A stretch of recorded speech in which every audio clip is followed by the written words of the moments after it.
தம்பி இடுமாவனம் கார்த்தி ஒரு பதிவு போட்டிருக்காரு. சிங்கப்பெண் பாதுகாப்பு படைக்கு என்ன அதிகாரம் இருக்குது, அவங்களுக்கு என்ன ட்ரைனிங் இருக்குது அப்படின்னு கேட்டிருக்காரு. நான் ஒன்று சொல்லிக்கிறேன். அவங்க காவல்துறையிலேருந்து தேர்ந்தெடுக்கப்பட்டவங்க. காவல்துறையில் ட்ரைனிங் இல்லாமலாம் யாரையும் சேர்க்க மாட்டாங்க. காவல்துறை ட்ரைனிங்னு என்னன்னு நீங்கள் காவல்துறை அதிகாரிகிட்ட கேட்டு பாருங்கள், அவங்க சொல்லுவாங்க. நேரடியாக காவல்துறையிலேருந்து எடுத்திருக்காங்க. அடுத்து 2500 பேர் எடுக்க போகிறாங்க. அவங்களும் அதுக்குரிய ட்ரைனிங்கில் தான் எடுப்பாங்க. சரிங்களா? அவங்க ஒன்றும் தீவிரவாதியை பிடிக்க போகல. அவங்க இங்கே பாலியல் குற்றவாளிகளை போய் தான் தடுக்க போகிறாங்க. பெண்களுக்கு பாதுகாப்பாக தான் இருக்க போகிறாங்க. அவங்க தீவிரவாதியை பிடிக்க போகல. அதனால் இந்த ட்ரைனிங் எடுத்தீங்கன்னா அந்த ட்ரைனிங் எடுத்தீங்கன்னா கேட்க வேணாம். அவங்க போலீஸுக்குரிய என்ன ட்ரைனிங்கோ அதை எடுத்த போலீஸ்லேருந்து இருக்க பெண்களை தான் எடுத்திருக்காங்க. அதுபோக அவங்களுக்கு என்ன அதிகாரம் இருக்குதுன்னு கேட்டிருக்காங்க.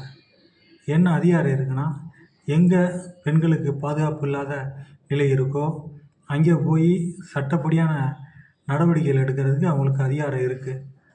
அதுபோக மகளிர் போலீஸ் ஸ்டேஷனில் இந்த பிடிச்சிட்டு வர்றவங்களுக்கு வழக்கு பதிவு செய்து அவங்களுக்குரிய தண்டனைகளை விரைவாக பெற்றுத்தர்றது மகளிர் காவல் நிலையத்தோட வேலைன்னு முதல்வர் சொல்லியிருக்காரு. அங்கே வேலை வேகமாக செய்யணும். இங்கே பெண்களுக்கு பாதுகாப்பு இருக்கணும். அதுக்காண்டி தான் சிங்கப்பெண்கள் பாதுகாப்பு படை அமைச்சிருக்காங்க. எதுனாலும் குற்றம்னு சொல்லிக்கிட்டே இருக்கக்கூடாது தம்பி இடுமாவன கார்த்தி.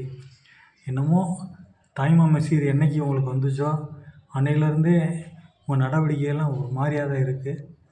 பார்ப்போம், பொறுத்திருந்து பார்ப்போம் என்னென்னா சொல்ல போகிறீங்கன்னு.